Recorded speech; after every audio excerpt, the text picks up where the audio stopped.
شروع اللہ کے نام سے جو بڑا مہربان اور نہایت رحم فرمانے والا ہے۔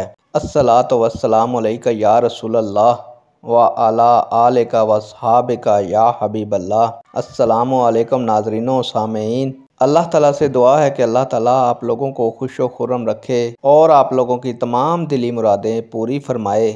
آج کی ویڈیو کا عنوان ہے علم غیب سے کیا مراد ہے۔ امید کروں گا کہ یہ معلومات آپ کے علم میں اضافہ فرمائے گی، اور پیارے دوستو آپ اس ویڈیو کو شیئر کریں گے، چینل کو سبسکرائب کریں گے تاکہ دوسرے لوگ بھی اس معلومات سے مستفید ہو سکیں۔ بڑھتے ہیں ویڈیو کی جانب۔ علم غیب سے مراد ایسا علم ہے جو اللہ تعالیٰ کے علاوہ کسی دوسرے ذریعہ سے معلوم نہ ہو سکے، اور یہ علم غیب صرف اللہ تعالیٰ ہی کا خاصہ ہے، اور وہی ذات عالم الغیب ہے۔ نیک دعاؤں کے ساتھ آپ سے اجازت چاہوں گا۔ اللہ تعالیٰ آپ کا اور میرا حامی و ناصر ہو۔ اللہ حافظ۔